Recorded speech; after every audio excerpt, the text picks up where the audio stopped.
البدع والأهواء، أهل البدع العقائدية وأهل البدع السياسية. نقول بيننا وبينكم السلف، بيننا وبينكم الكتب، كان فيقول البدع بيننا وبينكم.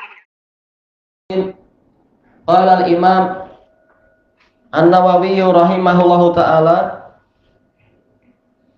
Al-Hadi wassalasun ba'da sittimi'ah 631. Wa an Abi Sirwa'ah bi kasri sin al-muhmalah. Jadi memang sinnya tanpa titik, maka pakai sin memang. Wa fathiha, dan boleh di fathah sarwa'ah. Baik. Seandainya tidak dijelaskan, orang yang tidak belajar langsung ke ulama mungkin jadi salah baca. Mungkin sebagian akan membaca apa? Surawa'ah atau saru'ah atau apa. Makanya dijelaskan oleh Imam Nawawi cara membacanya. Sahabat ini kunyahnya adalah Abu Sirwa'ah atau Abu Sarwa'ah. Wawunya tidak disukun, tidak pula di tasdid, tapi di fathah. Siapa beliau? Uqbata binil Harits radhiyallahu an, menceritakan peristiwa yang pernah beliau alami. Annahu tazawwaja binatan li Abi Ihab ibni Aziz. Beliau pernah menikah dengan seorang anak perempuan dari Abu Ihab ibnul Aziz. Fa'atat humra'ah, lalu beliau ini Abu Sirwa'ah didatangi oleh seorang wanita. Faqalat, wanita itu mengatakan, inni qad arda'tu Uqbah wallati qad tazawwaja biha. Sesungguhnya saya telah menyusui Uqbah dan wanita yang dia nikahi itu. Jadi apa? Ini saudari susuan. Faqala laha Uqbah ma a'lamu annaki arda'tini. Uqbah mengatakan kepada wanita itu, saya tidak tahu bahwasanya engkau pernah menyusui saya. Wala akhbartini, dan engkau tidak mengabari saya. Ini udzur tentunya, udzur dari Uqbah. Faraqiba ila Rasulillah sallallahu alaihi wasallam bil Madinah. Lalu Uqbah menaiki kendaraannya untuk berangkat menemui Rasulullah sallallahu alaihi wasallam di Madinah. Fasa'alah, lalu beliau tanya kepada Rasulullah tentang peristiwa ini. Faqala Rasulullah SAW, kaif wa qad qil, bagaimana lagi sementara sudah dikatakan begitu. Fafaraqaha Uqbah, lalu Uqbah pun menceraikan memisahkan diri dari istrinya tadi. Wa nakahat zaujan ghairah, dan si wanita tersebut menikahi suami yang lain, suami selain dia ini. Rawahul Bukhari. Ihab bi kasril hamzah, Aziz bi fathil ain, wa bi zai mukarrarah. Baik, agar orang tidak salah baca, yaitu Uzair barangkali, atau Urair atau Arir, maka dijelaskan ini adalah ainnya di fathah dan ini pakai zai yang terulang. Baik, ini yang dikatakan dhabt, yaitu apa? Ketelitian dalam titik dan harokat dan sebagainya itu. Disebutkan dalam hadis ini bahwasanya Uqbah ibnul Harits radhiyallahu an menceritakan kepada para muridnya peristiwa yang pernah beliau alami. Maka ini menunjukkan walaupun peristiwa itu berlaku pada beliau, tetapi yang terpandang adalah umumul lafadz la bi khususis sabab. Yang terpandang adalah keumuman lafadznya, bukan kekhususan sebab. Sebagaimana dijelaskan oleh Al-Qarafi di dalam Anwa'ul Buruq. Demikian pula dijelaskan oleh para mufassirin yang lain. Yang terpandang dalam syariat adalah keumuman lafadz, bukan kekhususan sebab. Dari sisi yang lain, yaitu apa? Al-ibrah adalah bi umumil makna la bi khususil lafadz. Yang terpandang adalah keumuman maknanya, bukan kekhususan lafadz. Misalkan seperti dalam hadis ini, Nabi SAW sama sekali tidak menggunakan lafadz umum. Tapi lalu dari mana kita mengetahui hukumnya berlaku untuk semua orang? Maka dijelaskan oleh Imam As-Sa'di rahimahullah di dalam yaitu apa, dalam kaidah untuk pola penafsiran, beliau sebutkan di dalam Taisir itu bahwasanya al-ibrah bi umumil makna, yang terpandang adalah keumuman maknanya, la bi khususil lafaz, bukan kekhususan lafadznya. Walaupun lafadznya seakan-akan hanya untuk satu orang, tapi maknanya berlaku untuk semua tentunya. Seperti masalah li'an, bukan hanya berlaku untuk siapa itu sahabat yang mengalami case itu, Hilal bin Umayyah dan seterusnya. Makanya sekarang Uqbah ibnul Harits, walaupun ini peristiwa terkait dengan rumah tangga beliau ceritakan kepada para murid agar mengetahui seperti inilah hukumnya, agar para murid tahu hukumnya akan seperti ini kalau ada orang mengalami pola yang sama. Case-nya bagaimana? Annahu tazawwaja binatan li Abi Ihab. Dia menikahi seorang wanita, seorang anak perempuan milik Abu Ihab. Ini isyarat Abu Ihab Ibnu Aziz radhiyallahu an memiliki beberapa anak perempuan. Makanya tidak mengatakan ibnata Abi Ihab, tapi ibnatan li Abi Ihab. Salah seorang anak perempuan dari Abu Ihab Ibnu Aziz. Ternyata setelah menikah itu barulah kebenarannya terungkap. Sebelumnya tidak tahu, sekarang baru tahu. Walaupun boleh dikatakan, aduh kenapa terlambat, kenapa bukan kemarin-kemarin misalkan. Fa'atat humra'ah, lalu ada seorang wanita mendatanginya. Faqalat, wanita ini mengatakan, inni qad arba'tu Uqbata wallati tazawwaja biha. Sesungguhnya saya telah menyusui Uqbah dan wanita yang dia kawini itu. Ini menunjukkan apa? Pelaksanaan dari firman Allah Ta'ala, wala taktumus syahadah. Jangan kalian menyembunyikan persaksian, walaupun ini pahit. Mungkin orang jadi tak suka ketika kita menceritakan seperti ini. Saya sudah terlanjur cinta sama dia, sudah terlanjur honeymoon ke Swiss Coast atau ke mana tak tahu, atau mungkin ke mungkin ke pulau-pulau apa. Tapi ini kebenaran. Sementara di dalam hadis Abi Dzar Al-Ghifari, termasuk perintah Nabi SAW kepada beliau adalah wa amarani an aqula bihaqqin walau kana murra. Memerintahkan saya untuk mengucapkan yang benar walaupun itu pahit. Sekarang harus diucapkan walaupun sudah jadi istri dia, sudah terlanjur cinta dan sebagainya misalkan. Maka kalau memang wanita ini tahu kebenarannya ini adalah saudari dia, tak boleh dia diam saja, biarlah saya simpan ini sampai akhir dunia. Nggak boleh. Ini bukan masalah romantik tak. Ini kebenaran. Karena hukumnya adalah haram dan pernikahan tadi tidak sah. Harus diceritakan itu. Nah, nanti kalau lahir anak dengan sebab itu, tidak ada yang dosa di situ. Karena tidak ada yang berniat maksiat. Tapi anaknya ini dikatakan nikah syubhah, nikah yang terjadi kesamaran di situ. Tidak ada yang dosa karena tidak sengaja berbuat pelanggaran, menikahi saudari sendiri, saudari susuan. Kemudian disebutkan, maka dari hadis ini diketahui tentang haramnya menikah dengan saudari sesusuan. Makanya Rasulullah Shallallahu Alaihi Wasallam mengatakan, tuhramu minar radha'ah ma tuhramu minan nasab. Hadis Aisyah dan yang lain-lain itu muttafaqun alaih. Diharamkan dengan sebab susuan apa yang diharamkan dengan sebab nasab, yaitu pertalian darah.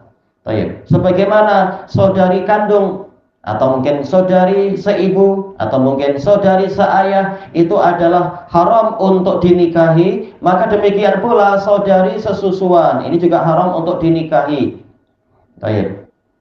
Ini masih saudari sendiri. Faqala laha Uqbah ma a'lamu annaki arda'tini. Maka Uqbah mengemukakan udzur, saya tidak tahu bahwasanya engkau menyusui saya. Tapi tentunya ketidaktahuan Uqbah ini bukan hujjah. Makanya telah terbentuk ijma atau semacam ijma dari para muhaddisun, yaitu alladzi ya'lam hujjatun ala man lam ya'lam. Orang yang tahu adalah hujjah terhadap orang yang tidak tahu. Tentunya dengan syarat kalau dia siqah, kalau dia kadzab, kalau dia ahli kefasikan, persaksian dia tak layak dipakai walaupun dia itu orang yang mengaku tahu misalkan, atau mengaku tahu padahal dia jahil misalkan, dan seterusnya. Tapi secara umum kaidahnya memang seperti itu. Maka yang terpandang bukan ketidaktahuan Uqbah, yang terpandang adalah yaitu orang yang tahu dan persaksiannya itu diterima oleh Nabi dalam kes tersebut. Adapun kalau sekarang jelas apa? Tengok kesikohan orang itu.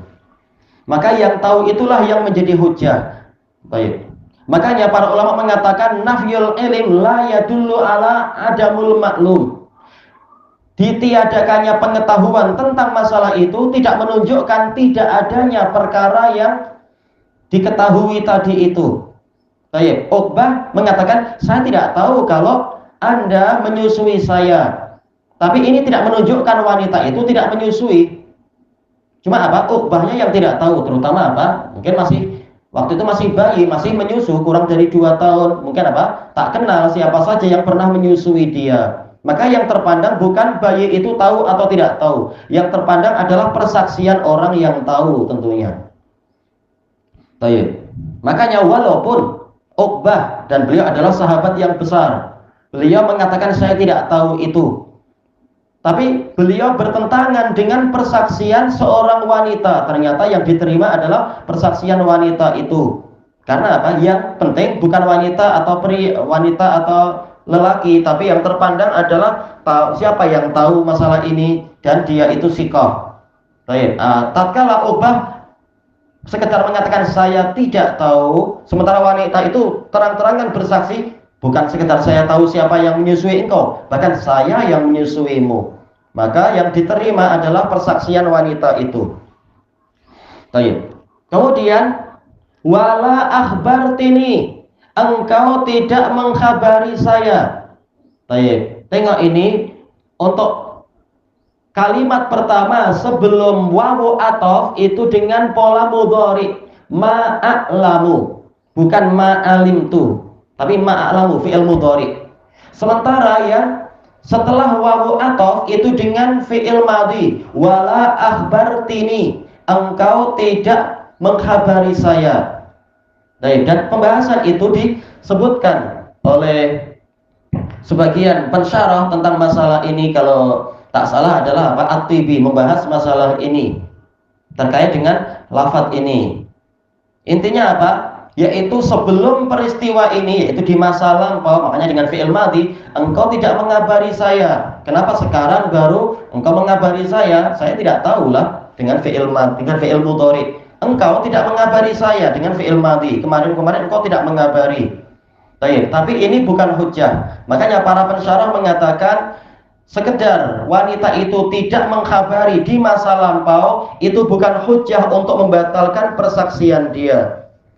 Yang penting adalah tatkala persaksian sudah ditegakkan, maka hukum berlaku di situ. Baik. Makanya dijelaskan oleh para ulama, dijelaskan oleh Ibnul Qayyim dalam I'lamul Muwaqqi'in terkait dengan surat Umar Ibnul Khattab kepada Abu Musa Al-Asy'ari, dan ini sanadnya diriwayatkan oleh Al-Baihaqi dalam As-Sunanul Kubra, dan surat Umar ini telah disahkan oleh para ulama semuanya, diterima dengan apa? Penerimaan semuanya. Yaitu apa? Jangan sampai hukum yang engkau tetapkan sekarang ini menghalangimu untuk menerima kebenaran apabila engkau tahu kebenaran setelah itu. Baik. Jadi apa? Misalkan semata-mata dengan persaksian yang ada, hakim menetapkan demikian. Ternyata setelah beberapa hari ketahuan ternyata duduk perkara yang sebenar tidak seperti itu. Ternyata saksi-saksi yang lebih kuat yang kemarin-kemarin belum tiba, sekarang baru tiba dan mengatakan case-nya begini, saya yang jadi saksi secara langsung.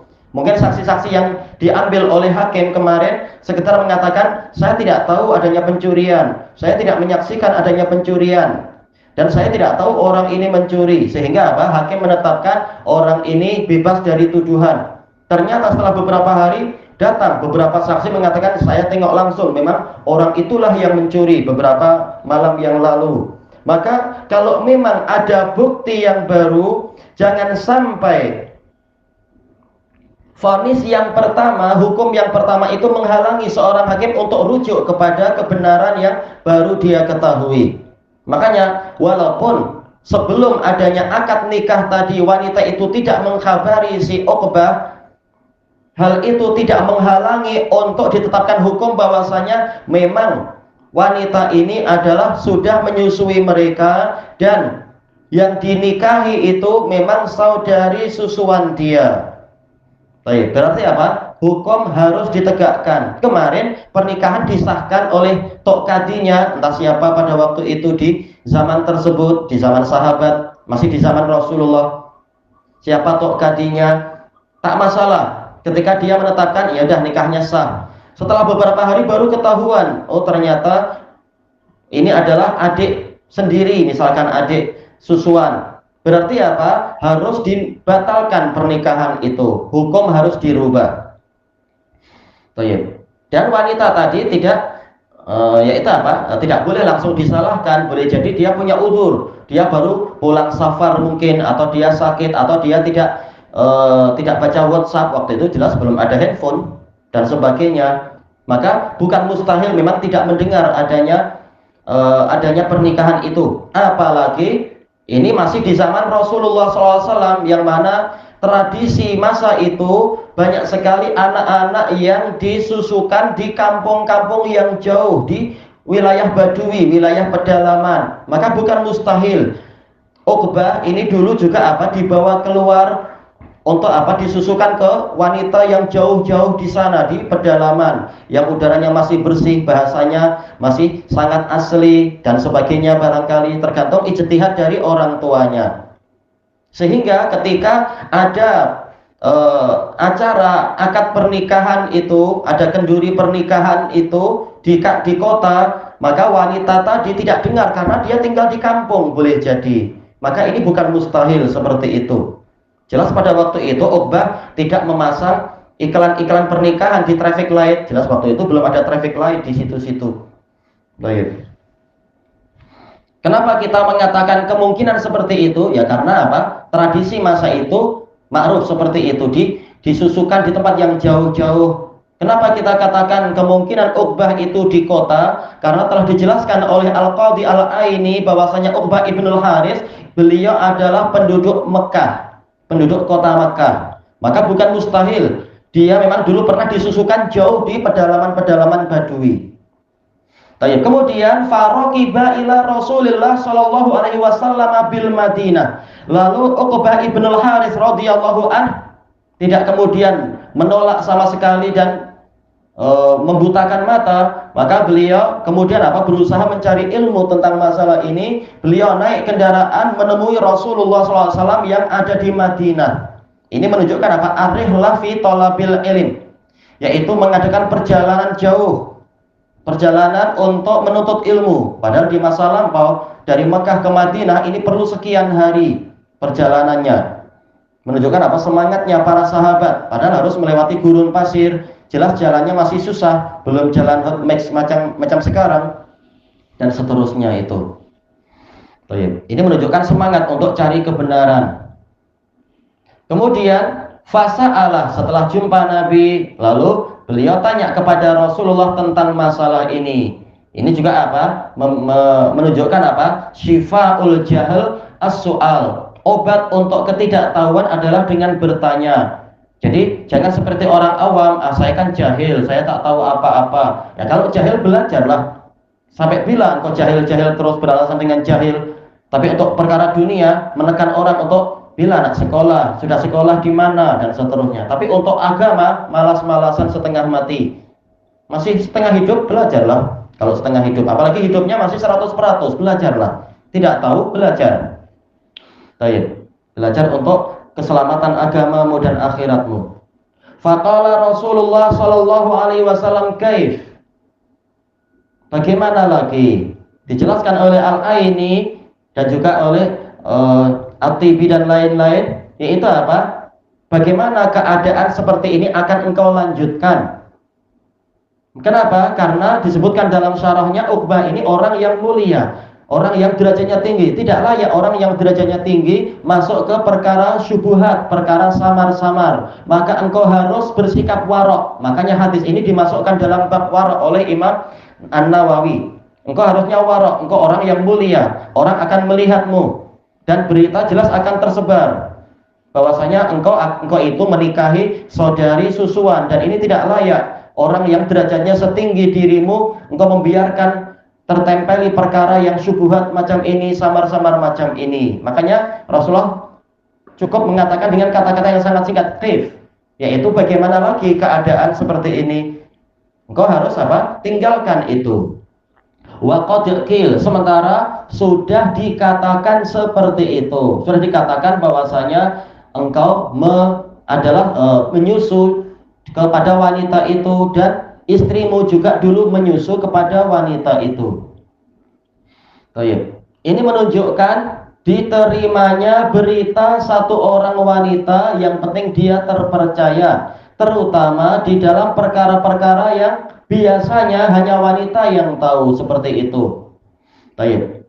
Makanya dijelaskan oleh Al-Imam Ibnul Qayyim rahimahullahu ta'ala di dalam kitab At-Turuqul Hukmiyah, bahwasanya berita satu orang wanita pun sudah cukup untuk perkara-perkara yang seperti ini, perkara yang biasanya hanya wanita yang tahu, masalah penyusuan, masalah yang seperti itu, kelahiran dan sebagainya. Orang zaman dulu memiliki kehormatan dan rasa malu yang besar. Yang mengurusi kelahiran wanita, mengurusi kelahiran adalah apa? Para wanita. Laki-laki apa urusan? Mengurusi masalah kebidanan, mengurusi masalah kandungan wanita. Baik. Jangan beralasan, tapi ini kan perkara yang memerlukan tenaga besar. Bukankah sekarang wanita merasa apa? Mampu melakukan apa yang laki-laki mampu lakukan, terutama itu yang diiklankan di negeri-negeri yang sekuler. Dan sejak zaman dulu para wanita mampu mengurusi persalinan kaum wanita yang lain. Apa urusan laki-laki ikut campur dalam masalah itu? Tak ada alasan. Baik, kalau wanitanya tak kuat, senang aja, datangkan wanita kedua, datangkan bidan ketiga, dan seterusnya. Laki-laki biar ngurus yang lain, sembelih kerbau ke sembelih lembu, untuk apa itu, kenduri ini dan itu. Tak perlu ikut urusan masalah kelahiran dan sebagainya. Urus yang lain-lain. Baik, makanya untuk perkara yang biasanya hanya wanita yang tahu, maka persaksian satu wanita itu diterima. Jadi ayat Al-Quran, yaitu apa? Akhir-akhir dari ayat Al-Baqarah yang mengatakan fa'illam yakuna rajulaini farajulu wa imra'atani mimman tardawna minasyuhada. Kalau tidak ada dua laki-laki yang menjadi saksi, maka yang jadi saksi adalah seorang laki-laki ditambah dua wanita. Ini bukan berlaku untuk semua perkara. Makanya dalam hadis ini Rasulullah menerima walaupun hanya satu wanita saja, persaksiannya itu diterima. Baik, hadis itu menjelaskan keumuman ayat dan sebagainya. Fafaraqaha Uqbah, lalu Uqbah setelah tahu ilmunya, beliau mengamalkan ilmunya. Tidak apa, saya sudah cinta, saya akan pertahankan sampai mati wanita ini. Tak boleh macam itu. Pertahankan dengan cara yang betul, yaitu apa? Engkau berbuat kebaikan, engkau kirim dia hadiah banyak-banyak. Dia adalah saudarimu, berhak mendapatkan kasih sayang, tapi kasih sayang yang lebih murni, kasih sayang yang lebih apa? Halus. Sebagai apa? Sebagai adik beradik, sebagai abang dari adik dan semacam itu. Bukan lagi kasih sayang yang terkait dengan syahwat. Baik.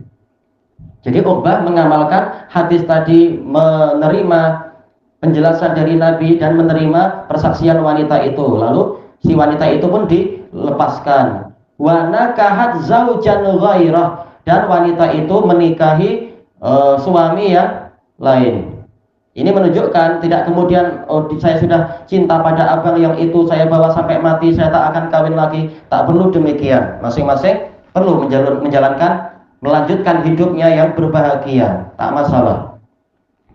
Baik. Ilahuna wallahu a'lam. Subhanakallahumma wa bihamdika la ilaha illa anta astaghfiruka wa atubu ilaik. Walhamdulillahirabbil alamin. Jazakumullahu khairan.